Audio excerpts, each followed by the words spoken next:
हरे कृष्ण। तो आप सबका हार्दिक स्वागत है।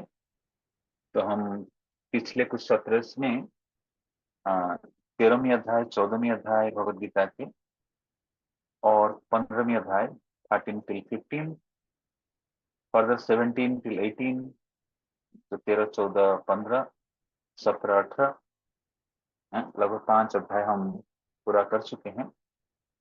और आज से हम शुरू कर रहे हैं 7वें अध्याय। तो ये क्रम जारी रहेगा 7 till 12 चैप्टर तक। तो इस अध्याय के शीर्षक है नॉलेज ऑफ द एब्सोल्यूट, यानी भगवत ज्ञान। और अगले अध्याय के शीर्षक रहेगा भगवत प्राप्ति, अटेनिंग द सुप्रीम। तो प्रभुपाद इस प्रकार अध्याय का नामकरण किए हैं। भगवत गीता के जो 18 अध्याय है, 18 अध्याय के इस प्रकार नामकरण किए हैं। 7वें अध्याय के शीर्षक दिए हैं भगवत ज्ञान, नॉलेज ऑफ द एब्सोल्यूट। एक स्थान पर प्रभुपाद कहते हैं भगवत गीता जैसे 18 अध्याय है, उसको 3 हिस्से में बांटते हैं। पहला 6 अध्याय, बीच के 6 अध्याय, अंत के 6 अध्याय। सो पहले 6 अध्याय जो है कर्म लीड्स टू भक्ति, एंड लास्ट 6 चैप्टर यानी 13 till 18 ज्ञान लीड्स टू भक्ति, लाइक। एंड जो middle 6 chapter like 7 till 12, this is pure भक्ति, लाइक भक्ति योग के बारे में। तो इसको कहते हैं सैंडविच सिस्टम। लेकिन सैंडविच में ऊपर ब्रेड भी, नीचे ब्रेड, और बीच में असली वस्तु रहता है, क्रीम एलिमेंट रहता है। तो इस पर भगवत गीता के भी बीच के 6 अध्याय में मुख्य विषय रखा गया है भक्ति योग। हाँ, तो पहले जो 6 अध्याय भगवत गीता के हैं वो किस प्रकार जीव, the difference between spirit and the matter is discussed. कि वस्तु से जो स्पिरिट है, आत्मा, किससे अलग है, जड़ वस्तु से आत्मा, जीवित चेतन से अलग है, इस विषय में चर्चा की गई। और किस प्रकार आत्म साक्षात्कार की ओर बढ़ना है बाय अलग अलग प्रक्रिया के द्वारा, सांख्य, कर्म, ज्ञान, अष्टांग योग, इसके बारे में भी थोड़ा बहुत बताया गया है। लेकिन फर्दर फाइनली भगवत गीता जैसे 6ठे अध्याय संपन्न करते हैं भगवान, इसमें सारे योग के लक्ष्य है कि भक्ति योग तक पहुंचना, ये निष्कर्ष भगवान देते हैं। भगवत गीता के अंतिम अध्याय यानी 6ठे अध्याय के 47वें श्लोक में भगवान इस निष्कर्ष पर पहुंचे हैं कि जितने भी योगा सिस्टम है वो धीरे धीरे प्रगतिशील होकर भक्ति योग में कल्मिनेट होता है, यानी भगवान की सेवा करना। तो सारे योग के अंतिम जो संगम है, त्रिवेणी संगम जैसे संगम स्थली है भक्ति योग। कितने भी योग अलग अलग दिशा में जाए, अंत में सारे योग प्रक्रिया आकर कहाँ पर कल्मिनेट होता है ना, द भक्ति योग यानी डिवोशनल सर्विस टू कृष्ण। तो इसलिए जो भगवत गीता के अंतिम श्लोक, 6ठे अध्याय के अंतिम श्लोक 6.47, भगवान कहते हैं योगिनाम अपि सर्वेषां मद्गत अंतरात्मना श्रद्धावान भजति जो मान समेत सममता। कि जो अंतरात्मा में, अंतर हृदय में मेरी निरंतर भजन करता है वो मेरे को सबसे प्रिय है, वो हमेशा मेरे साथ युक्त रहता है, connected to me. So this begins the bhakti yoga. सो भगवत गीता के 6ठे अध्याय के लास्ट श्लोक में भगवान सारी योग प्रक्रिया की कल्मिनेशन पॉइंट, संगम स्थली भक्ति योग कहते हैं। और वहीं से आगे की संकेत देते हैं 7 चैप्टर के बारे में, जिसका शीर्षक है भगवत ज्ञान, नॉलेज ऑफ द एब्सोल्यूट, जो आज हम शुरू करने वाले हैं। तो ये बड़ी क्रीम अध्याय है, द एसेंस, लाइक, बिकॉज भक्ति इज द क्रीम, लाइक।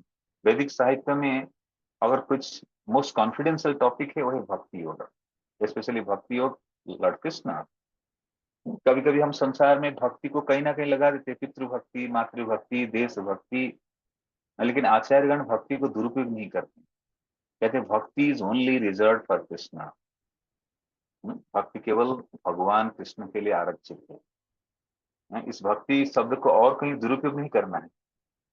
भक्ति सोली रिजर्व फॉर कृष्ण। तो इसी को आचार्य श्रील प्रभुपाद स्थापित करते हैं, और भगवान को भी अर्जुन को उसी दिशा में वर्णन करते हैं कि अर्जुन किस प्रकार भक्ति योग करोगे जिसके द्वारा तुम मुझे जान सकते हो। तो 7वें अध्याय के शीर्षक है भगवत ज्ञान, नॉलेज ऑफ द एब्सोल्यूट।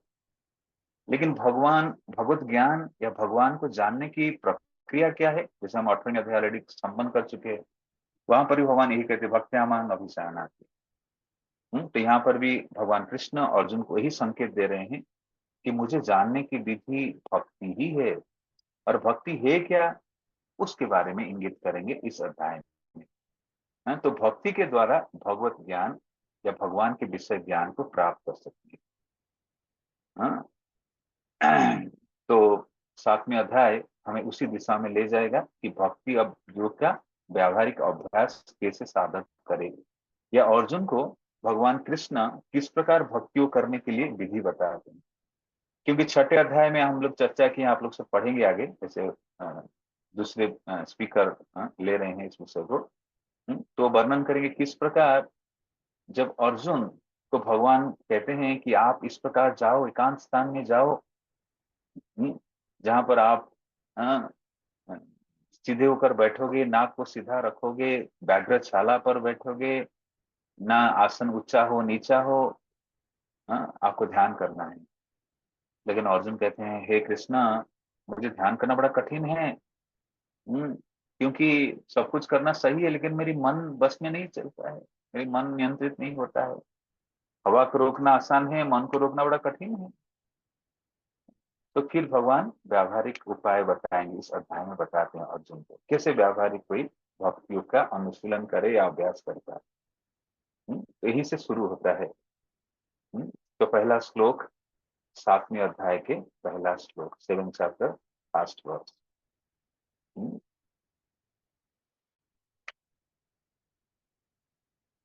मया सक्ता मनसि भगवानुवाच, मया सक्ता मना पार्थ योगं जुञ्जन्मदाश्रय, असंशयं समग्रं यथा ज्ञास्यति तच्छृणु। तो भगवान अर्जुन को कैसे भक्ति करने के लिए कह रहे हैं कि भगवान ने कहा है पृथा पुत्र, अब तुम सुनो, अब सुनो कि तुम किस तरह मेरी भावना में पूर्ण होकर और मन को मुझ में आसक्त करके योगाभ्यास करते हुए मुझे पूर्णतया संशय रहित जान सकते हो। तो 6ठे अध्याय में लगभग 25-26वें श्लोक पिछले अध्याय के, अर्जुन कहते हैं मन को लगाना बड़ा कठिन है, हवा को रोकना आसान है, मन को लगाना बड़ा कठिन है। तो भगवान यहाँ पर मन लगाने की विधि बताते हैं कि मेरे बारे में सुनो अर्जुन, हे प्रतापुत्र, अब सुनो तुम किस तरह मेरी भावना में पूर्ण होकर, तो इसलिए प्रभुपाद इस आंदोलन का नाम दिए अंतरराष्ट्रीय कृष्ण भावना।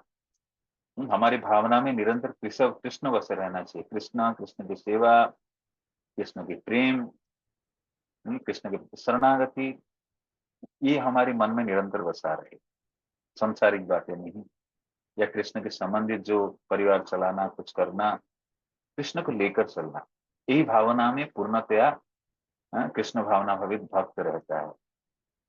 और मन को मुझ में आसक्त करके योगाभ्यास करते हुए मुझे पूर्णतया संशय रहित जान सकते हो। तो भगवान जानने की विधि, भगवान को जानने की विधि भगवान स्वयं अर्जुन को बोल रहे हैं कि हे अर्जुन, मेरे को कैसे जान सकते हो।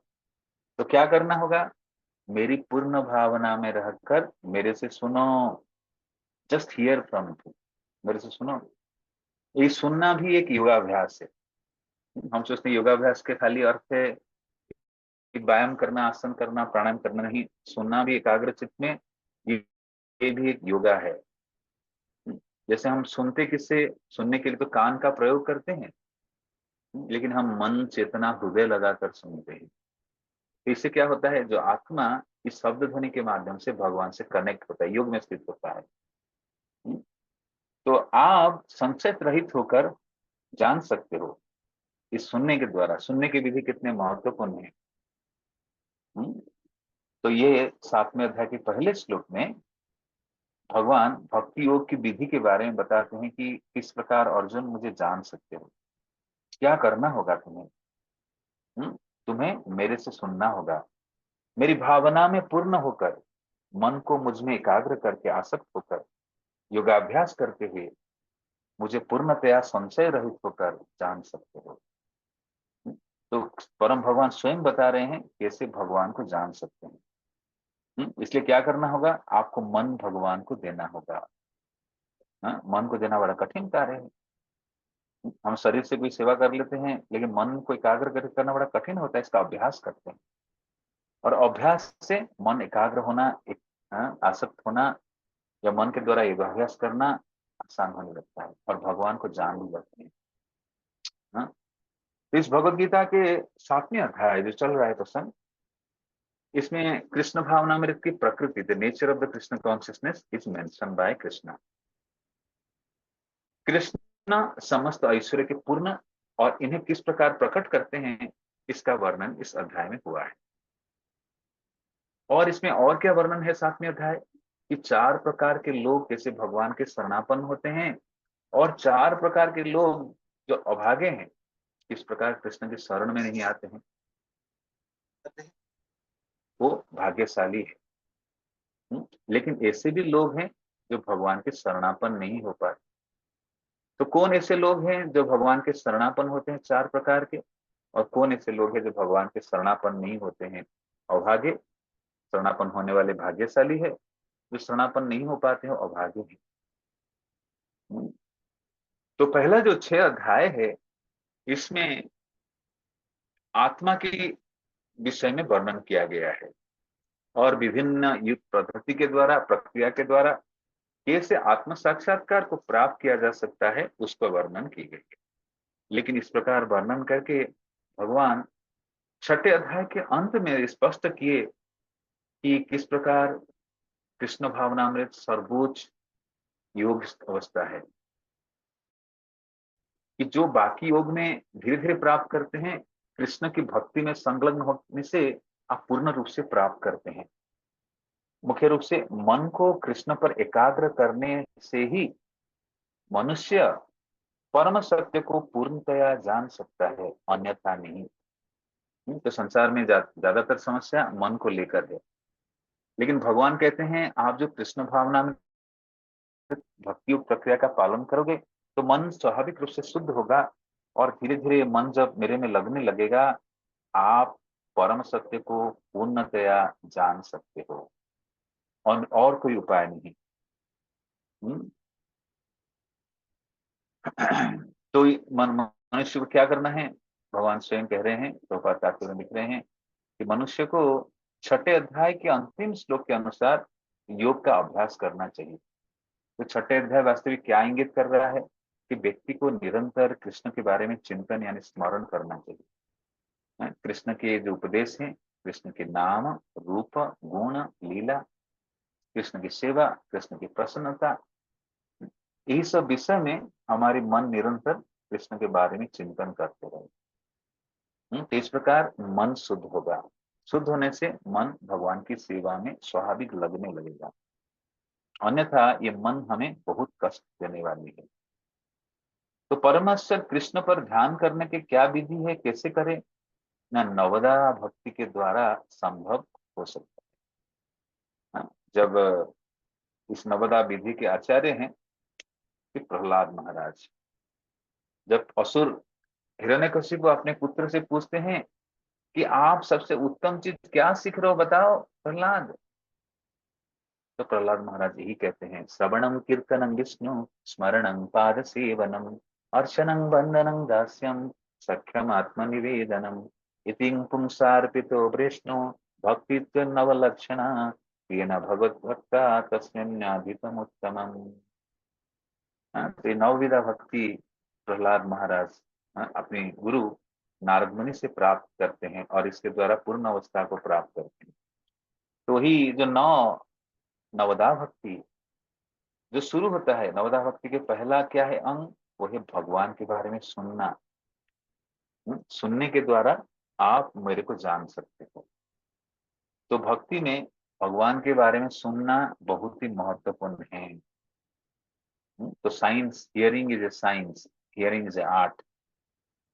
श्रवण करना एक कला है, श्रवण करना एक विज्ञान है, और श्रवण की कला यानी विज्ञान से आप भगवान को जान सकते हो। तो नवविधा भक्ति द्वारा संभव है भगवान को ध्यान करना। तो कभी कभी लोग ध्यान करते हैं क्या, शून्य पर, बिंदु पर, लाइट पर। कभी कभी ध्यान कर, क्योंकि ध्यान कलयुग की विधि नहीं है। कलयुग में सब दोष से दोष भरा हुआ है, कहीं कहीं शुद्ध स्थान नहीं है। गाड़ी मोटर की आवाज आती है, ध्यान करना बड़ी कठिन है। लेकिन व्यावहारिक ध्यान क्या है ना, भगवान विषय ध्यान, जो श्रवण हमें प्रदान करता है, जो हम श्रवण के माध्यम से सुनते हैं, उसी को चिंतन करने को ध्यान करते हैं। हाँ? तो भगवान को ध्यान करना, परमेश्वर कृष्ण पे ध्यान करना और एकाग्र होना नवदा भक्ति के द्वारा संभव है। जिसमें ध्यान करने के लिए सहायता बनता है श्रवणम, अग्रणी प्रक्रिया है और महत्वपूर्ण है। इसलिए भगवान कृष्ण अर्जुन को यही कह रहे हैं इस श्लोक में, तत्सुनो, मुझसे सुनो। ये अर्जुन मुझसे सुनो, इस सुनने के द्वारा आपके मन मेरे में लगेगा और सुनते सुनते आप मेरे को जानने लगोगे। तो कृष्ण से बढ़कर कोई प्रमाण नहीं है। उनसे सुनने का जिसे सौभाग्य प्राप्त होता है वो पूर्णतया कृष्ण भावना भरित हो जाता। तो हमारी लक्ष्य क्या है, किस प्रकार पूर्णतया कृष्ण भावना भरित होंगे। Our goal is to how to become fully Krishna conscious, and that is not possible so easily. So one who is fortunate, जो भाग्यशाली है, सौभाग्यशाली है, जो कृष्ण से सुनने का सौभाग्य प्राप्त करते हैं। इसलिए मनुष्य को भगवान के बारे में सुनना बहुत आवश्यक है। या तो साक्षात कृष्ण से, हमारे तो इतना सौभाग्य नहीं साक्षात कृष्ण से सुनना। अर्जुन जैसे महान भक्त भाग्यशाली है जो साक्षात कृष्ण से सुनते थे कुरुक्षेत्र युद्ध से पहले। लेकिन कृष्ण अपने धाम जाने से पहले हमारे लिए भगवत गीता उपदेश देकर गए, भागवतम देकर गए, और ये परंपरा देकर गए, जिसके माध्यम से कृष्ण से परंपरा शुरू हुई। परंपरा विधि में एक एक आचार्य सुनते गए। तो हमारी सौभाग्य है ऐसे आचार्य या आचार्य को सुनने वाले व्यक्तित्व से हमें सुनने का अवसर मिलता है। तो श्रवण किससे करना है, भगवान कृष्ण से साक्षात, जो तो हमारा अधिकार नहीं या सौभाग्य नहीं। लेकिन हम किससे सुन सकते हैं, वही प्रामाणिक शुद्ध भक्तों से सुनना चाहिए, सीखना चाहिए।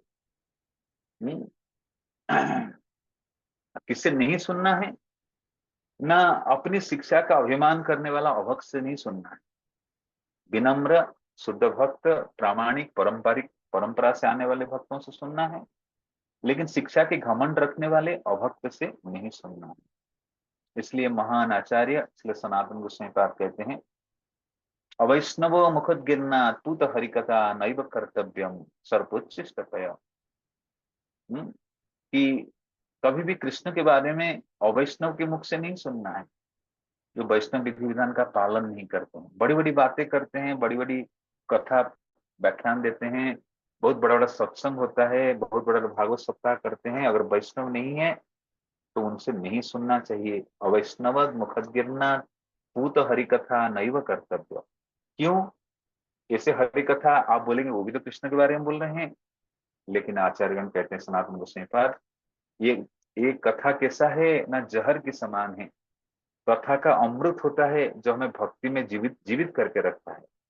लेकिन ऐसे लोग जो वैष्णव नहीं हैं, अभक्त हैं, जिनके मुखारबिंद से कृष्ण से सुनेंगे तो भक्ति समाप्त हो जाएगी। जैसे सांप अपने जहर साथ दूध में मुंह मार रहा है, तो जहर का तो कलर दिखेगा नहीं, दूध के अंदर सांप का जहर मिल गया, तो हम जो दूध पान करेंगे हमारी मृत्यु हो जाएगी। तो इसी प्रकार अवैष्णव के मुख से सुनेंगे, वो हमें अमृत पान नहीं कराएंगे, हमारी भक्ति को समाप्त कर देंगे। इसलिए चैतन्य महाप्रभु उपदेश दिए हैं कि मायावादी भाष्य सुन ले पाए सर्वनाश, मायावादी कृष्ण अपराधी।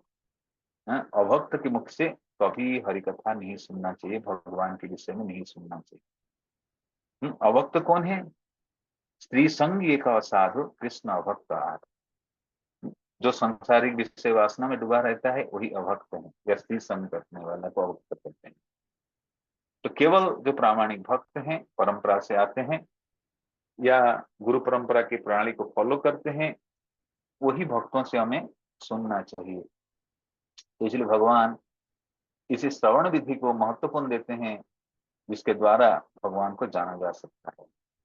इस श्रवण विधि के बारे में श्रीमद् भागवतम के पहले स्कंद दूसरे अध्याय के 17वें श्लोक से विस्तृत रूप से वर्णन है। श्रील प्रभुपाद भी जब जलदूत में जाते थे, इन श्लोकों के बारे में वर्णन करते हैं, सुनने के बारे में, सुनने का क्या लाभ है। श्रृणतां सुकथा कृष्ण पुण्य श्रवण कीर्तनम हृदयन्तस्तह्य भद्राणि विद्नोति सुहृत सताम नष्ट प्रायेषु भद्रेषु नित्यं भागवत सेवया भगवती उत्तम श्लोके भक्तिर्भवति नैष्ठिकीम् तदा रजस्तमभाव कामलाभदयश्च ये चितयित्तरनाविद्यं स्थितं सत्य प्रसिद्धति एवं प्रसन्न मनसो भगवद्भक्ति योगत भगवतत्व विज्ञानं मुक्त संगस्य जायते क्षीयन्ते सर्वकर्माणि विद्यते हृदय गन्ति सिद्ध्यन्ते सर्वसंशय क्षीयन्ते तस्य कर्माणि दृष्ट एव अनीश्वरे। तो ये जो 5 श्लोक है, ये पूरे श्रवण प्रक्रिया किस प्रकार कार्य करता है और किस प्रकार भगवत साक्षात्कार अवस्था तक ले जाता है, उसके बारे में वर्णन कर रहा है कि जैसे आप भगवान के बारे में सुनेंगे, हृदय के अंदर जो अभद्र है धीरे धीरे समाप्त होने लगता है, और हृदय कोमल होने लगता है, भगवान के रहने की स्थान बनने लगता है, और हृदय के अंदर जितने अभद्र है वो नष्ट होने लगता है, और आप नैष्ठिक भक्ति को प्राप्त करते हैं।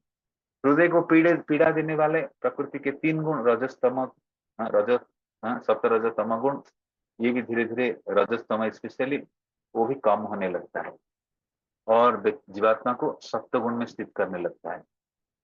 और जिस प्रकार जीवात्मा सप्तगुण में स्थित होता है, तो धीरे धीरे वो प्रसन्नता का अनुभव करने लगता है, और मुक्त स्थिति को प्राप्त करने लगता है, और धीरे धीरे जो भी ग्रंथि है, जो भी आसक्ति है, वो कटने लगता है, और जीवात्मा भगवान का साक्षात दर्शन करने लगता है।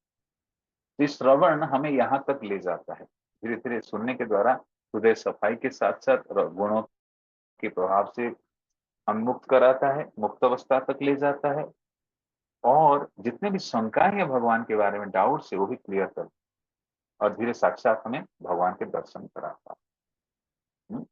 तो वैदिक साहित्य में श्री कृष्ण के विषय में सुनना या भगवत गीता से साक्षात उन्हीं से सुनना अपने आप में पुण्य कर्म है।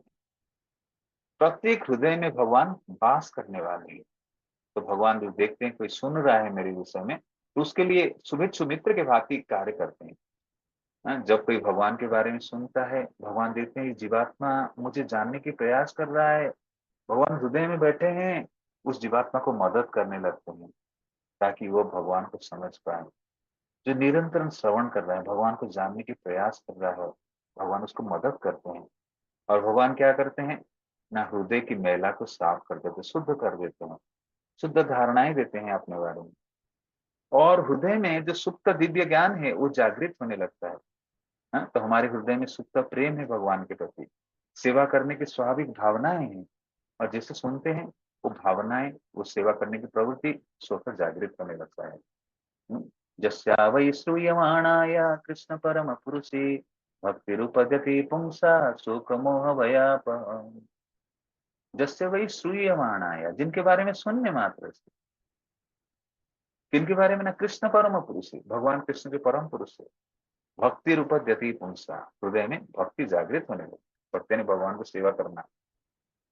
शोक मोह भाप, संसार में लोग शोक से जो पीड़ित है, वो शोक मोह से जीवात्मा मुक्त हो जाता है।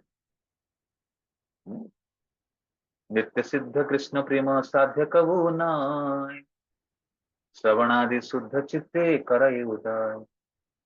तो हृदय में जो कृष्ण प्रेम वो स्वाभाविक है, और जैसे भगवान के बारे में सुनता है वो प्रेम स्वतः जागृत होने लगता है।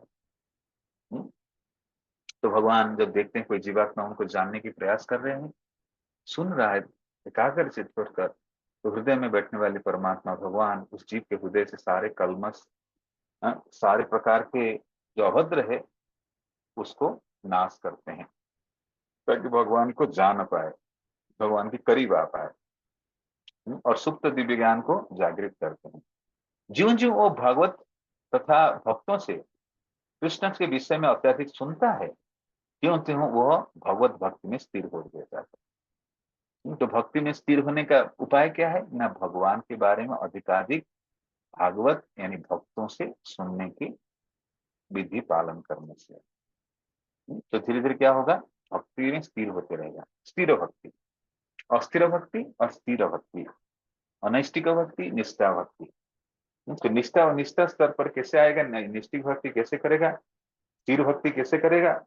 फिक्स डिवोशन, जैसे वो भगवान के बारे में धीरे धीरे सुनेगा। भक्ति के विकसित होने पर वह रज तथा तमोगुण से मुक्त हो जाता है। भक्ति में जो बाधक है रजगुण तमोगुण। रजगुण संसार की उत्तेजना पैदा करते, तमोगुण निद्रा उत्पन्न करते। तो जैसे वो सही धारणा से सुनने लगेगा, वो रजतम के प्रभाव से भी मुक्त होने लगेगा। और जैसे रजस्तम से मुक्त होता है, उसके हृदय में जो भौतिक काम लोभ है वो भी कम होने लगता है, सारे कलमश से दूर होने लगता है, सप्तगुण में स्थिर होने लगता है। और इस प्रकार उसको स्वाभाविक ताजगी महसूस होता है, स्फूर्तिला महसूस करता है, भक्ति में जैसे पूरी भरा भरा महसूस करता है, और भगवत तत्व को पूरी तरह से जानने की स्थिति में आ जाता है। इस प्रकार भौतिक जगत में उसकी जो मोह की गांठ है, ग्रंथि, उसको भी वो गलाने देता है। और धीरे धीरे वो भगवान को समझने की अवस्था को प्राप्त करता है। तो इसलिए हम जैसे ही इस कृष्ण तत्व विषय में कृष्ण की भक्त या साक्षात भगवान कृष्ण से सुनेंगे, तो हम धीरे धीरे कृष्ण को जान पाएंगे। तो सबसे पहले विज्ञान को जानना बहुत जरूरी है कि भगवान के बारे में सुनना कितने महत्वपूर्ण है। तो आगे बताते हैं अगले श्लोक में, अब मैं तुमसे पूर्ण रूप से व्यावहारिक तथा दिव्य ज्ञान कहूंगा, इसे जान लेने पर तुम्हें जानने के लिए कुछ और शेष नहीं रहेगा। तो भगवान स्वयं श्रवण के माध्यम से अर्जुन को सुना रहे हैं और कह रहे हैं, अब मैं आपको दिव्य ज्ञान के बारे में कहूंगा, और आप जब जान जाओगे दिव्य ज्ञान, आपको और जानने के लिए कोई चीज शेष नहीं रह जाता है। तो इसलिए क्या करो, हे अर्जुन मेरे से सुनो। तो भगवान पूर्ण है और उनसे आने वाले ज्ञान भी पूर्ण है, और स्वयं भगवान या प्रामाणिक अधिकारी लोग इस पूर्ण ज्ञान को हम तक पहुंचाते हैं। तो जब हम श्रवण करेंगे, धीरे धीरे हम इस पूर्ण ज्ञान को प्राप्त करेंगे और हृदय के सारे अज्ञानता अभद्र नाश होने लगेगा।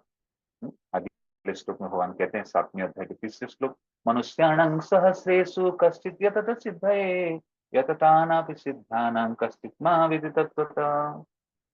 तो भगवान इस श्लोक में कह रहे हैं, कई हजार मनुष्य में कोई एक सिद्धि के लिए प्रयत्नशील होता है, और इस तरह सिद्धि प्राप्त करने वालों में से बिरला ही कोई मुझ वास्तव में जान पाता है। तो आध्यात्मिक प्रक्रिया में कई लोग जुड़ते हैं, लेकिन भगवान को जानने वाला है बड़े दुर्लभ होते हैं। तो इसलिए चैतन्य चरितामृत में जब श्रील रूप गोस्वामी पाद शिक्षा देते हैं, किसको? न श्रील रूप गोस्वामी पाद को। कहाँ पर? ना प्रयागराज में। कितना दिन के लिए? ना 10 दिन के लिए।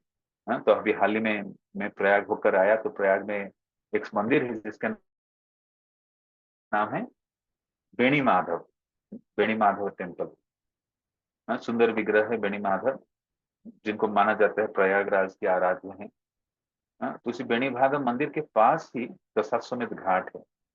बेणी माधव मंदिर में महाप्रभु हरिहराय नमो कीर्तन करते हुए नृत्य किए थे। तो उस बेणी माधव मंदिर के पास ही दशाश्वमेध घाट है। उसी के पास एक अश्वत्थ वृक्ष है, जिस वृक्ष के नीचे महाप्रभु दशाश्वमेध घाट के तट पर श्री रूप गोस्वामी पाद को भक्ति के संबंधित गुह्य विज्ञान के बारे में 10 दिन तक शिक्षाएं दिए थे। तो आज भी आप जब जाएंगे उस वृक्ष के नीचे, देख सकते हैं महाप्रभु के चरण, महाप्रभु के चरण रखी हुई चरण कमल है, और वहीं पर श्री रूप गोस्वामी पाद को चैतन्य महाप्रभु शिक्षा दिए थे। तो सुंदर शिक्षा महाप्रभु भक्ति के गुह्य विज्ञान विषय श्री रूप गोस्वामी पाद को दिए। जिस प्रकार श्री सनातन गोस्वामी पाद को बनारस में लगभग 2 महीना तक दिए। वही भक्ति के सार विषय श्री रूप गोस्वामी पाद को प्रयागराज में दिए। हाँ, तो उसमें एक महत्वपूर्ण श्लोक श्री रूप गोस्वामी पाद देते हैं, जैसे हम लोग उस श्लोक को बहुत बार पढ़ते हैं, ब्रह्मांड भ्रमिते कोनो भाग्यवान जीव, गुरु कृष्ण प्रसादे पाए भक्ति लता पीस। तो 21 प्रकार इस श्लोक तक पहुंचते हैं। रूप गोस्वामी पाद को वर्णन करते हैं, महाप्रभु कहते हैं, यही तो ब्रह्मांड भरी अनंत जीवगण 84 लाख जोनिते करय भ्रमण। कि ब्रह्मांड भर में अनंत जीव हैं जो कि 84 लाख जीव जोनि में भ्रमण करते हैं। आगे कहते हैं, ये जो प्यार है मध्य लीला 19 में अध्याय की 137-38वीं प्यार।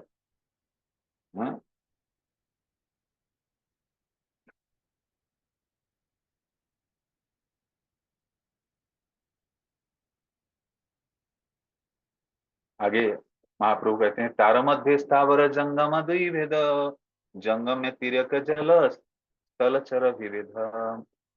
कि इस प्रकार जो जीवों में दो बेहद दो प्रकार के विभाजन हैं, एक स्थावर कहलाते हैं, एक जंगम, एक चलने वाले, एक स्थिर।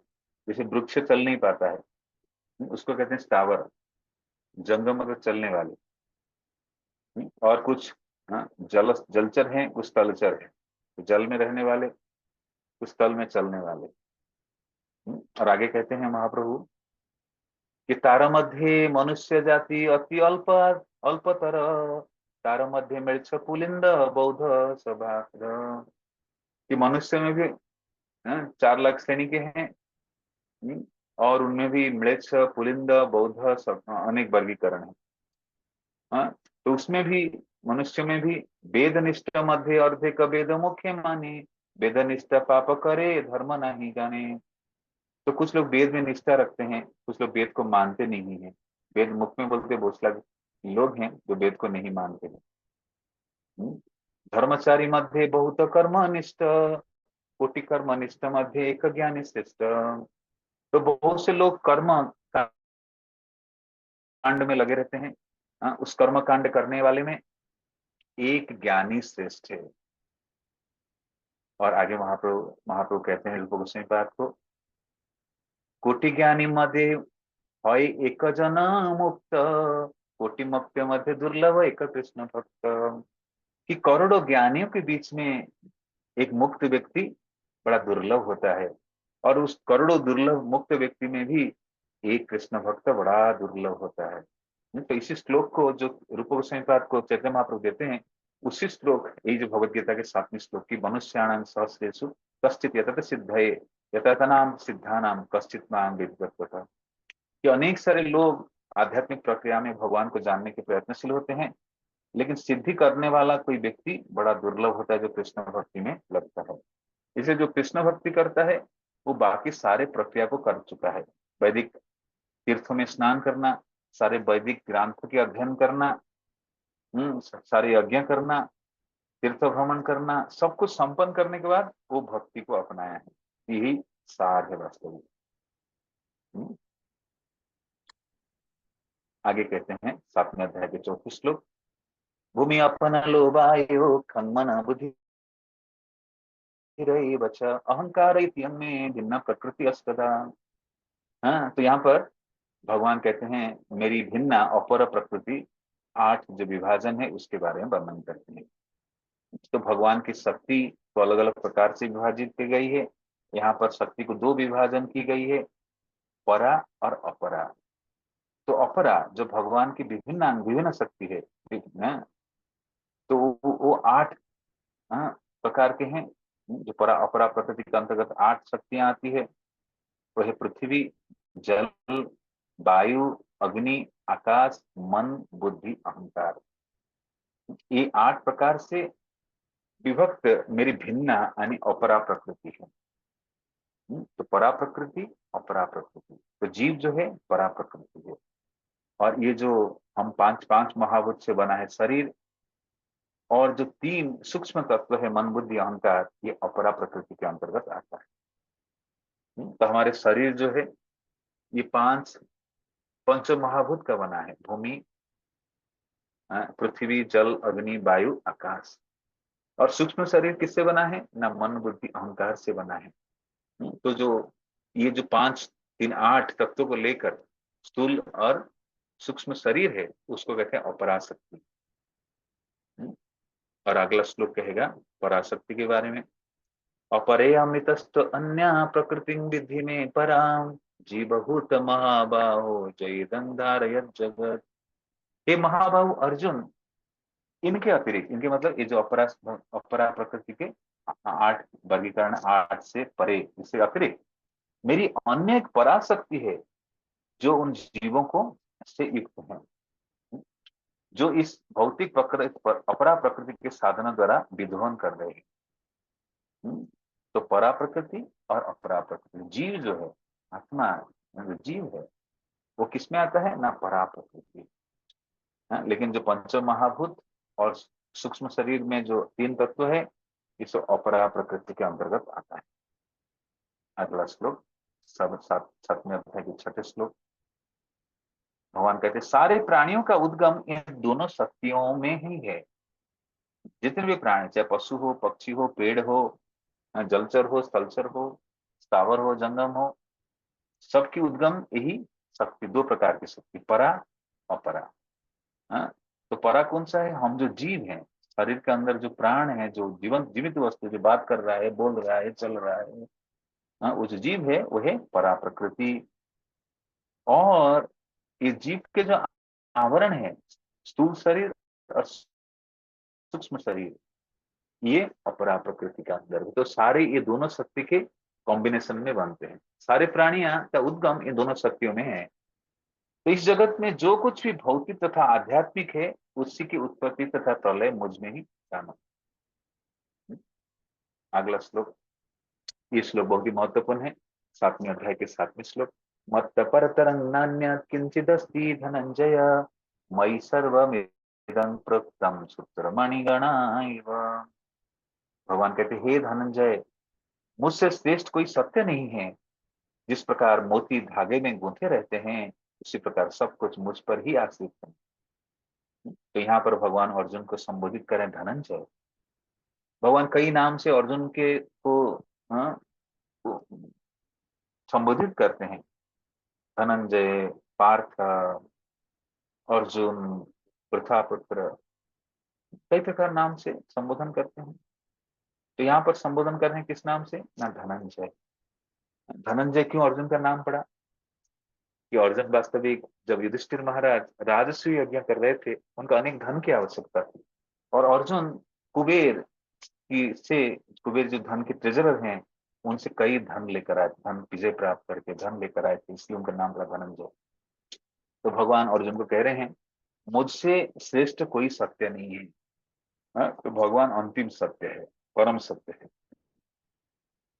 इसलिए मृत्यु के समय क्या कहते हैं ना, राम नाम सत्य, भगवान के नाम सत्य। संसार में the most absolute truth is the name of the Lord, Lord himself is the truth.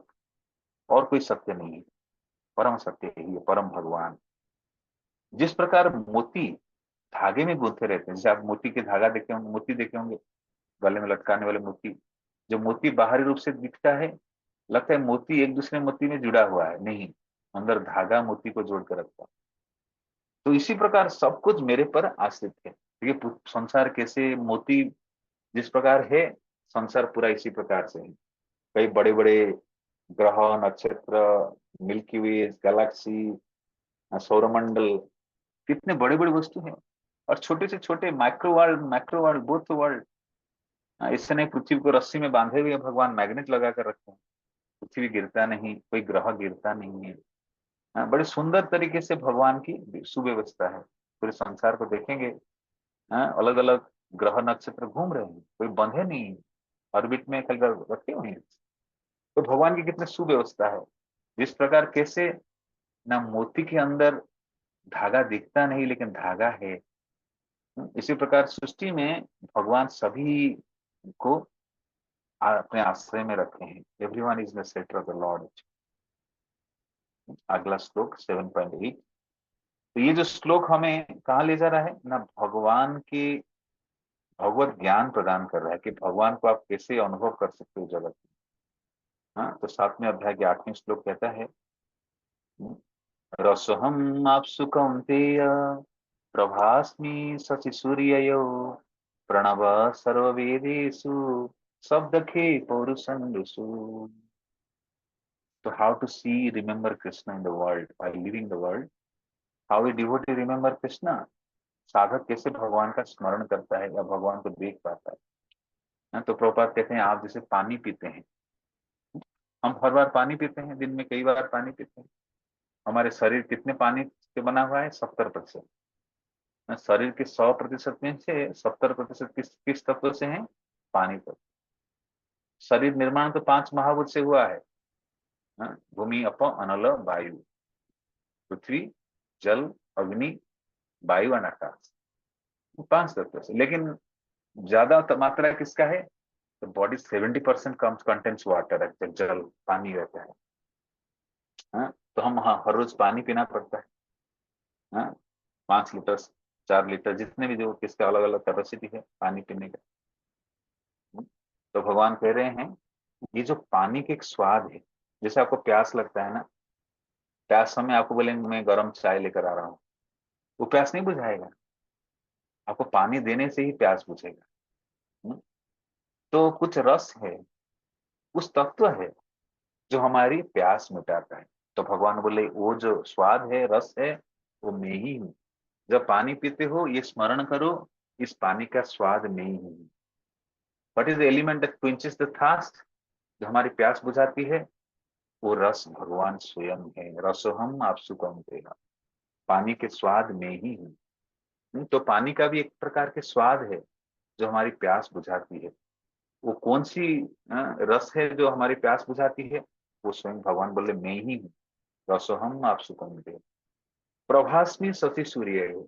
तो दिन में हम अनेक बार पानी पीते हैं. भगवान को शरण स्मरण करने का सबसे बेहतर तरीका क्या है? ये जो पानी के स्वाद पी रहा हूँ, ये स्वाद स्वयं भगवान से है. भगवान. और प्रभास्मि शशि सूर्य. जो प्रकाश हम देखते हैं, सूर्य से प्रकाश आता है, चंद्रमा से प्रकाश आता है. जैसे हम प्रकाश वस्तु को देखते हैं, भगवान कहते हैं ये जो प्रकाश है वो मैं ही हूँ. प्रभास्मि शशि सूर्य हो. शशि यानी चंद्रमा, सूर्य यानी सूर्यदेव. तो सूर्यदेव और चंद्रमा को भगवान की आंख माना जाता है. जस चक्षु सकल सविता सकल ग्रहाण राजा समस्त श्रमर्थु. ब्रह्म संहिता में ब्रह्मा जी कहते हैं चक्षु सविता सकल ग्रहाण, कि भगवान की आंख है. कमल लोचन, रवि लोचन. जो सूर्य चंद्रमा क्या है ना? भगवान के नेत्र है साक्षात. तो जैसे हम सूर्य चंद्रमा को देखे क्या स्मरण करें? ये भगवान की आंख है. पानी जो पीते हैं क्या याद करें ना? ये स्वाद भगवान स्वयं है. रसोहम आपसे कम है. प्रभास्मि शशि सूर्य हो. और क्या कहते हैं? प्रणव सर्ववेदेषु. जो ओंकार उच्चारण होता है, प्रणव ओंकार. जो ओंकार किससे बना हुआ है ना? अ उ म 3 अक्षर से बना हुआ है. ओंकार, ओंग शब्द जो है, ओंग, ओ, अ उ म 3 शब्द से बना हुआ है. ये जो सभी वेदों में पाया जाता है, ये मैं हूँ. और शब्द खे पौरुष संगसु.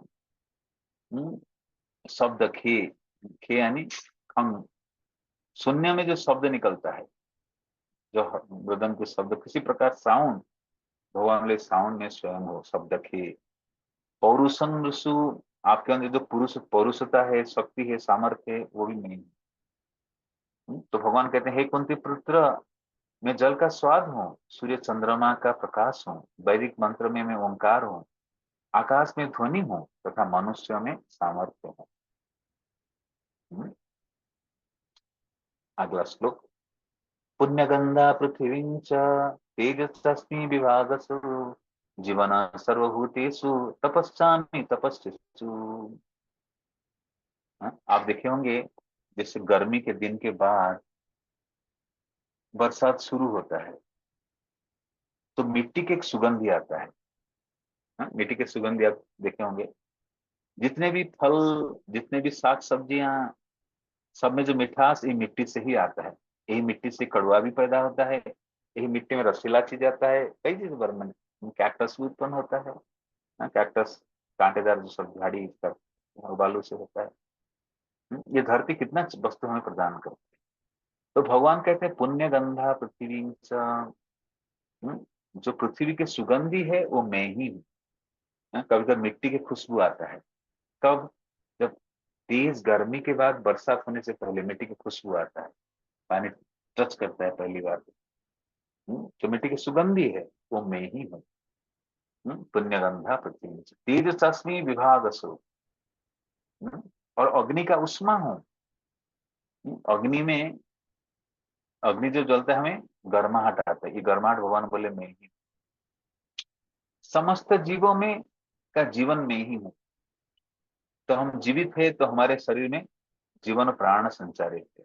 और जीवन शक्ति कौन है? मैं स्वयं भगवान बोले मैं ही हूँ। और आगे बोलते हैं तपस्वी का तप मैं ही हूँ। हाँ, जो तपस्या तप करते हैं, तपस्या जो तपस्वी लोग जो तप करते हैं भगवान को पाने के लिए, शुद्धिकरण के लिए, वो तपस्वी का तप मैं ही हूँ। अगले श्लोक में कहते हैं बीजमांग सर्वभूतानां विधि पार्थ सनातनम बुद्धि बुद्धिमताश्चास्मि तेज तेजस्विनामहम्। हे प्रतापरुद्र, ये जान लो कि समस्त जीवों के आदि बीज हूँ। 14वें अध्याय में भगवान कहते हैं अहं बीज प्रदप्तिका। जितने भी जीवात्मा उत्पन्न होते हैं उनको बीज देने वाले मैं ही हूँ। ये समस्त जीवों के आदि बीज हूँ। भगवान वास्तविक बीज प्रदान करने वाले हैं। और बुद्धिमान की बुद्धि, हमें जो बुद्धि हमें मिला है, या बुद्धिमान व्यक्ति की बुद्धि जो देखते हैं कितना प्रखर बुद्धि। कभी कभी हम कभी देखते हैं कि व्यक्ति का इंटेलिजेंस इतना शार्प है, बहुत बुद्धिमान व्यक्ति होते हैं, कभी कभी तो चमत्कार करते हैं। ये बुद्धि किनसे आ रहा है? ना बुद्धिमान की बुद्धि भगवान बल्ले नहीं हूँ। तथा समस्त तेजस्वी पुरुषों का मैं तेज में ही हूँ। तेजस्वी पुरुष होते हैं, कई सारे शरीर में तेज निकलता है, तो तेजस्वी व्यक्ति का तेज में ही हूँ भगवान कहते हैं। बलं बलवता चाहं काम राग विवर्जितम धर्म विरुद्ध भूतेषु धर्म धर्म विरुद्ध भूतेषु कामस्मि भरतर्षभ। जो बलवान व्यक्ति देखते हैं जिसके अंदर बल प्रबल है, तो बलवान व्यक्ति के बल में ही हूँ। बलवानों का बल। हे भारत श्रेष्ठ, मैं काम हूं जो धर्म के विरुद्ध नहीं। I am six like develop following religion like. तो भगवान कहते हैं कि बलवान व्यक्ति के बल, जैसे कोई बलशाली व्यक्ति के बल में बल के रूप में हूं। और मैं वो काम हूं जो धर्म के विरुद्ध नहीं। तो काम शक्ति को भी भगवान की भक्ति में, सेवा में प्रयोग की जा सकती है। कैसे ना, जैसे कृष्ण संतान प्राप्त के लिए काम को प्रयोग करेंगे, काम को कृष्ण की सेवा में उपयोग किया जा सकता है। धर्म विरुद्ध कामस्मि, वो मैं ही हूँ भगवान कहते हैं। तो इस प्रकार ये जो श्लोकों के माध्यम से भगवान इंगित कर रहे हैं, ये दृश्य जगत में मुझे कैसे आप देख सकते हो, जान सकते हो। भगवान अलग अलग प्रकार से इंगित कर रहे हैं। बलवान के बल में हूँ, तेजियान व्यक्ति के तेज में हूँ, मैं वो काम हूँ जो धर्म के विरुद्ध नहीं है। आगे भगवान कहते हो जान लो कि मेरी शक्ति द्वारा सारे गुण प्रकट होते हैं, चाहे वो सत्वगुण हो, रजगुण हो, तमगुण हो। तो संसार में जीवात्मा प्रभावित होते गुण के द्वारा, जो रज उत्पन्न होता है, तम उत्पन्न होता है, सत्व उत्पन्न होता है, भगवान कहते हैं ये सारे मेरी शक्ति द्वारा ही प्रकट होते हैं। अगला श्लोक 7वें अध्याय 13वें श्लोक। त्रिभी गुण विभावे, त्रिभी गुण भी त्रिभी गुणमयी भावी अभी सर्वदिदं जगत् मोहितं नाभिजानाति मामेभ्य परमेभ्यम्। इस श्लोक में भगवान कहते हैं त्रैभी गुण भी, 3 प्रकार गुणों से पूरे संसार सारे प्रभावित। तीनों गुण, सप्तगुण, रजगुण, तमगुण के द्वारा मोहग्रस्त ये सारा संसार मुझे गुणातीत तथा अविनाशी को नहीं जानता। तो कौन नहीं जान सकता भगवान को? जो गुणों के द्वारा आच्छन्न है, आवृत है। तो भगवान को जानने के उपाय क्या है? ना गुणातीत होना पड़ेगा, गुणों से अतिक्रमण करना पड़ेगा। तो मुझ अविनाशी को, मुझ गुणातीत को इस संसार के मोहग्रस्त जीव नहीं जान सकते। तो ब्रह्मा जी यही बोले, जो संसार में कहता है मैं भगवान को जान गया हूँ, वो वास्तविक नहीं जानता भगवान को। लेकिन जो कहता है मैं भगवान को नहीं जानता, जाना हूँ, वो वास्तविक जानने का राह पर है। तो कितना भी हम जाने, ये भावना रहे विनम्रता कि मैं भगवान को कभी,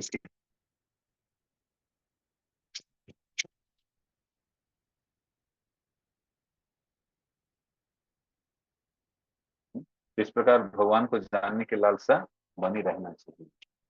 तो यहाँ पर कह रहे हैं कि सबको इस संसार में तीन गुण द्वारा ग्रसित थे, और जो तीन गुण द्वारा ग्रसित थे वो मेरे को, मेरे अविनाशी को नहीं जान सकते। इसलिए भगवान को जानने के लिए क्या करना होगा? ना इस गुणों को अतिक्रमण करना पड़ेगा। कैसे गुणों को अतिक्रमण करेंगे? अगला श्लोक बता रहा है। दैवी है सा गुणमयी मम माया दुरत्यया मामेव जो प्रपद्यन्ते माया में तांतरन्ति ते। भगवान कह रहे हैं, हाँ, प्रकृति के तीन गुण वाली इस माया को, मेरी दैवी शक्ति को पार करना अतीव कठिन है। लेकिन जो मेरे शरणागत हो जाते हैं वो इस माया को लांघ जाते हैं। तो माया पे विजय प्राप्त करना बहुत कठिन है, लेकिन विजय प्राप्त करना, लांघना की उत्तम तरीका क्या है? ना भगवान के प्रति शरणागत होना। हम्म, शरणागत होंगे तो माया को लांघ सकेंगे। तो शरणागत क्या है? वो एक बड़े विज्ञान है। शरणागत कैसे? भगवान की सेवा के द्वारा, निर्देश के द्वारा, शास्त्रों के द्वारा, साधु के द्वारा, अलग अलग प्रकार से शरणागत। अगला श्लोक में भगवान कहते हैं, नमां दुष्कृतिनो मूढ़ा प्रपदन्ति नराधमा माया अपहृत ज्ञानं आसुरं भाववास्तिका। तो चार प्रकार के लोग जो भगवान को जान नहीं पाते हैं, उनको कहा जाता है दुष्कृति। अच्छे कृति नहीं किए हैं इसलिए भगवान को जान नहीं पाते हैं। कौन नहीं जान पाते हैं? ना चार प्रकार के लोग जो मेरी शरण में नहीं आते हैं, मुझे जान नहीं पाते। चतुर, नमांग दुष्कृतिनो मूढ़ा। तो चार प्रकार के दुष्कृति, जिनका कृति अच्छा नहीं है, दुष्कृति। नमांग दुष्कृतिनो मूढ़ा। पहला व्यक्ति कौन है? ना मूढ़ व्यक्ति, मूर्ख व्यक्ति, मूढ़ा, मूर्ख व्यक्ति। प्रपदन्ते नराधमा, नर में अधम, मनुष्य में जो अधम श्रेणी के लोग हैं वो भी शरण ग्रहण नहीं करते हैं। माया अपहृत ज्ञान, जिनके मति माया ने हर ली है। आसुरी भावनाश्रिता, आसुरी भावना वाले लोग, ये भगवान, चार प्रकार के व्यक्ति भगवान का शरणापन नहीं हो पाते। तो किनके मति माया द्वारा हर गई है? माया अपहृत ज्ञान, माया ने उनके ज्ञान को हरण कर लिया, भगवत ज्ञान को। जो साइंटिस्ट थे, बड़े बड़े दिग्गज है, जो भगवान के समक्ष झुकते नहीं है, उनको माया ने हर लिया है। वास्तव में माया अपहृत ज्ञान। और कुछ लोग आसुरिक है, जो भगवान को मानते नहीं, अस्तित्व नास्तिक लोग हैं, वो भी भगवान का शरण ग्रहण नहीं ले पाते। मूढ़ व्यक्ति, अधम व्यक्ति, माया मति हरने वाले व्यक्ति और आसुरिक व्यक्ति, ये चार प्रकार के लोग, भगवान के दुष्कृति वाले लोग, भगवान के शरणापन नहीं हो पाते हैं। अब भगवान बताएंगे चार प्रकार के लोग जो भगवान का शरणापन होते हैं। चतुर्विधा भज चतुर्विधा भजन्ति मां जन सुकृतिना अर्जुन। आर्त अर्थार्थी जिज्ञासु, आर्त जिज्ञासु अर्थार्थी ज्ञानी च भरतर्षभ। तो भगवान कह रहे हैं, चार प्रकार के लोग मेरे शरणापन होते हैं। कैसे ये लोग? कैसे हैं? पहले वाले लोग दुष्कृति करने वाले थे, ऐसे लोग क्या हैं जो भगवान के शरणापन होते हैं?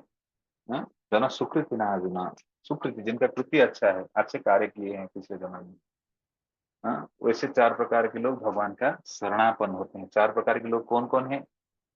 नमा चतुर्विधा भजन जन सुकृति ना अर्जुना, आर्त, जिज्ञासु, अर्थार्थी और ज्ञानी। तो मंदिर में जो आते हैं लोग, या हम सब जो हैं मंदिर से जुड़े हैं, आते हैं लोग, भगवान में आस्था रखते हैं, आते हैं, तो ये चार प्रकार के लोग भगवान के पास आते हैं जिनके अंदर सुकृति है, अच्छा कृति किए हुए हैं। आर्त, जो दुख में है, जानते हैं भगवान आर्त त्राण है, जो दुखों को हरते हैं, कारण करते दुखों को, आर्त त्राण। तो अपने दुख को हरने के लिए भगवान से, दुखों से निवृत्त होने के लिए, दुख मुक्त होने के लिए भगवान के पास आता है। तो ये इच्छा उतना अच्छा नहीं, लेकिन प्रारंभिक के लिए ठीक है। फिर जिज्ञासु, जो जानने की इच्छा रखता है, जिसका अंदर जिसको प्यास लगता है उसको बोलते पिपासु, लेकिन जानने की इच्छा रखने वाले व्यक्ति को जिज्ञासु कहते हैं। फिर अर्थार्थी, जिसको अर्थ की आवश्यकता है। भगवान बहुत धन के ऐश्वर्य एक भगवान के 6 ऐश्वर्य से एक ऐश्वर्य है जो भगवान पूर्ण धनवान है। सारे धन भगवान के पास। तो मुझे अर्थ की आवश्यकता है। ऐसे पुण्यवान व्यक्ति अर्थ के लिए भगवान के पास जाता है, हे प्रभु मुझे दे दो, कुछ पैसे दे दो, मैं बड़ी संकट में हूँ। चौथा, जो ज्ञानी व्यक्ति है। तो इस प्रकार 4 श्रेणी के लोग, सुकृतिवान लोग भगवान के शरणापन्न होते हैं। अगला श्लोक भगवान कहते हैं, ये जो 4 प्रकार के लोग भगवान के प्रति शरणागत हैं, उसमें एक श्रेणी जो है ज्ञानी, आर्त अर्थार्थी जिज्ञासु ज्ञानी। तो जो ज्ञानी भक्त हैं वो सर्वश्रेष्ठ है। चार प्रकार के लोग भगवान के पास आ रहे हैं, तो उसमें ज्ञानी जो है सर्वश्रेष्ठ है। कैसे? न तेषां ज्ञानी नित्य युक्त एक भक्ति विशिष्यते, प्रियो ही जानिनो अभ्यर्थमहं स च मम प्रिय। भगवान कहते हैं, इनमें से जो परम ज्ञानी है और शुद्ध भक्ति में लगा रहता है, वो सर्वश्रेष्ठ है, क्योंकि मैं उससे अत्यंत प्रिय हूं और मुझे वो प्रिय है। तो 4 प्रकार के लोग में कोई अर्थ के लिए दौड़ता था, हाँ, कोई दुख में था, ए ठाकुर जी मुझे उठा लो, अर्थ अर्थात जिज्ञासु ज्ञानी च भरतर्षभ। जो ज्ञानी है वो सर्वश्रेष्ठ है। तो धीरे धीरे ऐसे ज्ञानी व्यक्ति जो शुद्ध भक्तों भक्ति में लगता है, शुद्ध भक्तों के संसर्ग में संग करते हुए, उसके अंदर जो और किसी प्रकार की कलमश से गलत धारणाएं हैं, भ्रांत धारणाएं भक्ति संबंधित, वो शुद्ध होने लगता है और धीरे धीरे भक्ति में और अग्रगति करते आगे बढ़ने लगते हैं। भगवान कहते हैं, ऐसे भक्त मेरे को अत्यंत प्रिय है। अगला श्लोक भगवान कह रहे हैं, उदारा सर्व एवेति ज्ञानी त्वामेव मिच्छेमतम् अस्तित स हि युक्तात्मा मामे बानुत्तमा गतिम। भगवान कह रहे हैं, निसंदेह ये सब उदार चित व्यक्ति हैं, किंतु जो मेरे ज्ञान को प्राप्त हैं उसे मैं अपने ही समान मानता हूँ। तो भगवान कैसे हैं? सच्चिदानंद है, सत चित आनंदमय है। तो इसी प्रकार जीवात्मा जो ज्ञान से आगे शुद्ध भक्ति को प्राप्त करता है, वो भगवान ऐसे व्यक्ति को भी अपने समान मानते। एकत्वम, सम, समचित्तत्वम, एकत्वम। ऐसे व्यक्ति जो उदार चेता व्यक्ति है और मेरे से ज्ञान प्राप्त करता है, मेरे ज्ञान को प्राप्त किया हुआ है, तो उसे मैं अपने समान में मानता हूँ। तो भगवान कैसे व्यक्ति को अपने समान मानते हैं? वो व्यक्ति जो बहुत उदार है, उदार व्यक्ति, सबको मदद करता है, सबके बारे में अच्छा ही बारे में सोचता है, उदार से हम्म और जो मेरी ज्ञान को प्राप्त हुआ है, जो भगवत गीता ज्ञान हुआ है, भागवतम ज्ञान हुआ जो प्राप्त किया है, भगवान कहते हैं मैं उसे अपने समान ही मानता हूँ। वह मेरी दिव्य सेवा में तत्पर रहकर मुझे सर्वोच्च उद्देश्य को निश्चित रूप से प्राप्त करता है। तो ऐसे जो जीवात्मा है, भगवान कह रहे हैं, निरंतर मेरी सेवा में तत्पर रहता है, हमेशा always ready for rendering service to the lord. हाँ, और वो भगवान को बड़े प्रिय है ऐसे। और वो मुझ सर्वोच्च उद्देश्य को निश्चित रूप से प्राप्त करेगा। तो ऐसे व्यक्ति भगवत प्राप्ति के लिए अधिकारी योग्य बनता है। कैसे व्यक्ति, क्या क्या योग्यता है उसके अंदर? जो उदार चेता है, उदार चेता में सबके कल्याण के बारे में सोचने वाला, अपनी कल्याण और सबके कल्याण के बारे में, सबको मदद करता है, जो मेरी ज्ञान को प्राप्त किया हुआ है। तीसरा, हाँ, वो मेरी दिव्य सेवा में हमेशा तत्पर रहता है। तो इस प्रकार व्यक्ति मेरे को प्रिय है और वो अवश्य ही सर्वोच्च उद्देश्य को प्राप्त करेगा। तो अगला श्लोक भगवान कहते हैं, बहुत प्रसिद्ध श्लोक है, बहुनां जन्मनां अन्ते ज्ञानवान मन प्रपद्यते वासुदेव सर्वमिति स महात्मा सुदुर्लभ। तो ज्ञानी व्यक्ति ज्ञान के माध्यम से भगवान को जानने का प्रयास करता है। हाँ? तो हमारे श्रील प्रभुपाद लिखते हैं दो प्रकार की विधि है, one is descending, one is ascending. Descending मतलब गुरु परंपरा के माध्यम से जो दिव्य ज्ञान है, अवरोहण पंथा, अवरोहण करना, लैंडिंग में, डिसेंडिंग, डिसेंडिंग प्रोसेस जो भक्ति योग।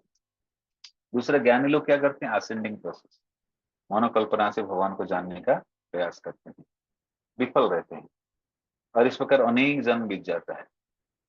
तो क्यों इतना समय व्यर्थ गवाना है, बना बनाए प्रक्रिया है, उसमें भाग ले, भगवान को जान ले आसानी तरीके से। ब्रह्मा जी यही निष्कर्ष देते हैं, ब्रह्मा जी भी ज्ञान से समझने का प्रयास कर रहे थे, इसलिए ब्रह्मा विमोहन लीला की। लेकिन निष्कर्ष ब्रह्मा विमोहन लीला में विमोहित होकर जब ब्रह्मा जी भगवान के शरणापन्न आते हैं, तो ब्रह्मा जी वास्तविक निर्णय देते हैं, सिद्धांत देते हैं कि भगवान तुम ज्ञान से नहीं जान सकते हो, केवल भक्ति योग से भगवान के बारे में सुनने मात्र से आप भगवान को जान सकते हो, और कोई उपाय नहीं।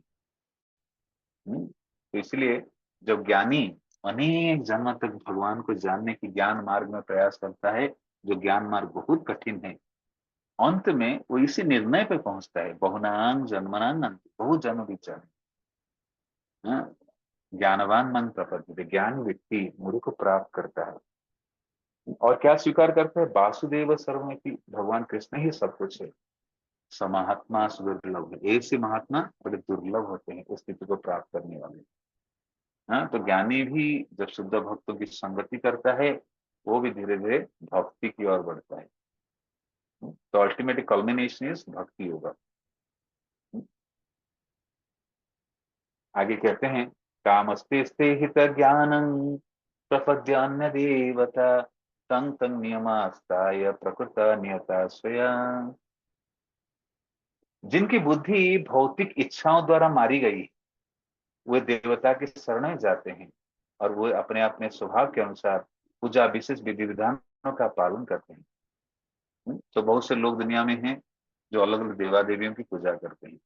हमारे भक्त लोग उनको जैसे बुलाते हैं कि आप आइए कृष्ण भक्ति करिए, इतना आसानी से आ नहीं पाते हैं। हाँ, क्यों, कैसा क्यों, भगवान इस श्लोक में बता रहे हैं कि उनकी बुद्धि भौतिक इच्छाओं द्वारा मारी गई है। हाँ, तो संसार में लोग भगवान के पास आते हैं, मंदिर के पास आते हैं, अलग अलग देवताओं के पास जाते हैं, क्यों, ना मैं जो इच्छा कर रहा हूँ पूरी हो जाए, ना मेरी मानसिक मेरी इच्छाएं सारा पूरी हो जाए, इसलिए वो अलग अलग देवता के पास जाते हैं। तो देवता बड़े जल्दी फल दे देते हैं। हाँ, लोग सोचते हैं देवता बड़ा जल्दी फल देते हैं, इसलिए हमें देवता के पास जाना। हाँ, तो भगवान यहाँ एक चीज को बता रहे हैं कि ऐसे लोग कैसे होते हैं ना, जो भौतिक बुद्धि भौतिक इच्छा द्वारा मारे गए हैं, जिनका इच्छा प्रबल है, तुरंत मुझे चाहिए, फल चाहिए, तो क्या करते हैं, अमुक देवता के पास चलो, वो इच्छा पूरी कर देते हैं। हाँ, तो इसलिए देवता के शरण में जाते हैं और अपने अपने स्वभाव के अनुसार अलग अलग देवता की पूजा करते हैं। कोई शनिवार के दिन शनिचर पूजा करता है, कोई शुक्रवार संतोषी माता करता है, कोई मंगलवार हनुमान जी का करता है। तो अपनी भौतिक इच्छाओं के कारण अलग अलग देवताओं की आराधना करता है। हम्म, तो क्यों जाता है ना, कामस्तेस्त हित ज्ञान, काम द्वारा पीड़ित होकर अपनी इच्छाओं की पूर्ति के लिए देवताओं के पास जाता है।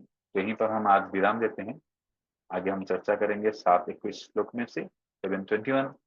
Till then anyone has got any questions can ask related to topic. आज की चर्चा में से किसी कोई प्रश्न है पूछ सकते हैं, नहीं तो फिर अगले सत्र बुधवार को हम चर्चा करेंगे इस विषय के 21वें श्लोक ऑनवर्ड्स।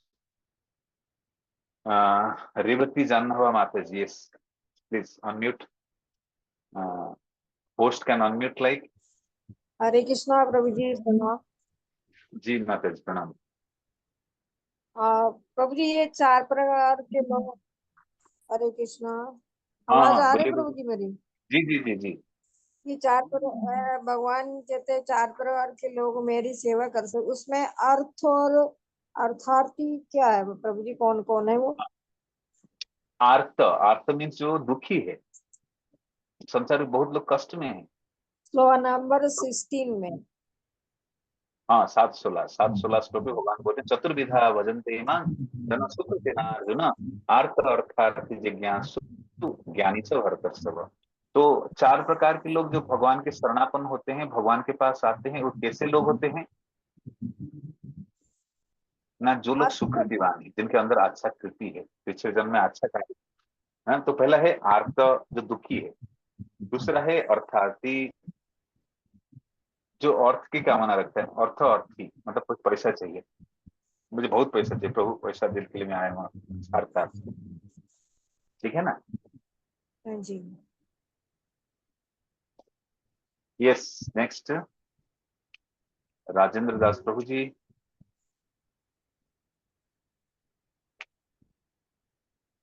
जिनका हो गया हाथ उठा दीजिए, हाथ हटा दीजिए।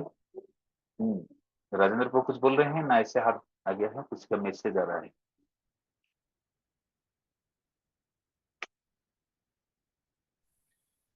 प्लीज एक्सप्लेन परा एंड अपरा शक्ति। ओके, परा एंड अपरा।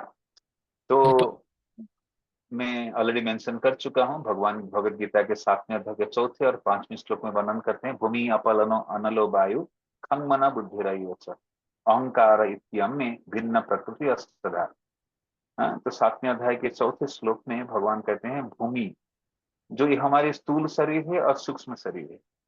जो स्थूल शरीर, जो बाहर रूप से शरीर दिख रहा है, वो बना है पंच महाभूत से। भूमि अप अनल वायु, खंग, पृथ्वी जल अग्नि वायु आकाश, ये 5 तत्व है। और 3 सूक्ष्म तत्व है, मन बुद्धि अहंकार। तो इसको मिलाकर कहते हैं अपराशक्ति।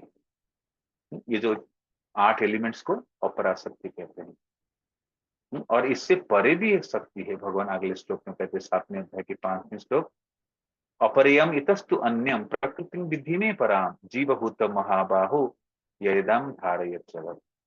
कि इससे भी परे मेरा एक शक्ति है, जो जीव शक्ति है, जिसको पराशक्ति कहते हैं। तो बाहरी आवरण शरीर है, स्थूल शरीर, उसके अंदर एक लेयर है सूक्ष्म शरीर मन बुद्धि अहंकार के, उसके अंदर कौन है? जीवात्मा है। जीवात्मा क्या है ना? पराशक्ति है।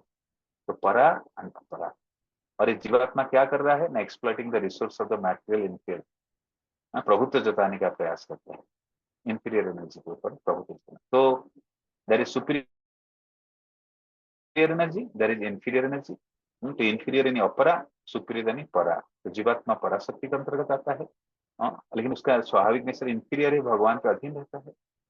और ये जो 8 तत्व हैं, जो स्थूल शरीर सूक्ष्म शरीर के अंतर्गत, जो बाहरी शरीर 5 पंचभावों का और सूक्ष्म शरीर 3 तत्वों का, इसको अपराशक्ति कहते हैं। ठीक है।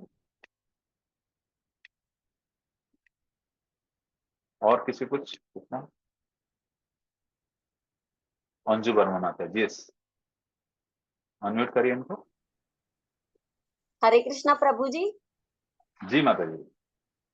प्रभु जी, जो अभी आपने बोला था कि भगवान ने ना अर्जुन को धनंजय कहकर संबोधित किया था, तो आप जरा उसको दोबारा रिपीट कर दोगे? मतलब उनका नाम हाँ, धनंजय क्यों था? धनंजय क्यों पड़ा? धन को जय करने वाले, धनंजय शब्द के अर्थ क्या है ना? जो धन पे विजय प्राप्त किए। तो अर्जुन ने धन पे विजय प्राप्त किए कैसे ना? युधिष्ठिर महाराज राजस्व यज्ञ कर रहे थे, राजस्व यज्ञ। तो राजस्व यज्ञ करने के लिए, यज्ञ के लिए बहुत पैसा चाहिए। पूरे विश्व ब्रह्मांड के सम्राट थे युधिष्ठिर महाराज। तो पूरे सम्राट जो है पूरे विश्व भर के, उनके बहुत पैसा चाहिए यज्ञ करने के लिए। तो पैसे की आवश्यकता था। तो उन्होंने अर्जुन को भेजा कुबेर जी के पास, धन के ट्रेजरर है, खजांची है। तो वहां से वो धन लेकर आए थे, इसलिए उनका नाम पड़ा धनंजय। किसका ना? अर्जुन। अर्जुन कुबेर जी से धन लेकर आए थे, ताकि सारे पांडव, मुख्य रूप से युधिष्ठिर महाराज, राजस्व यज्ञ कर पाए। इसलिए उनका नाम पड़ा धनंजय। ठीक है। ठीक है प्रभु जी। हरे कृष्ण। और किसी कुछ कहना है? बस, और कुछ है? ठीक है, आप सबका बहुत बहुत धन्यवाद। हम मिलेंगे फिर बुधवार को। शिल प्रभुपाद की जय, ग्रंथराज श्री भगवद गीता यथारूप की जय, अनंत कोटि वैष्णव भक्त वृंद की जय, संविद गौर भक्त वृंद की जय। निताय निताय गौर प्रेमानंदी। हरि हरि बोल। हरे हरे बोल। इसके लिए स्वामीनारायण पूजी की जय। स्टॉप कर दीजिए, मीटिंग एंड कर दीजिए।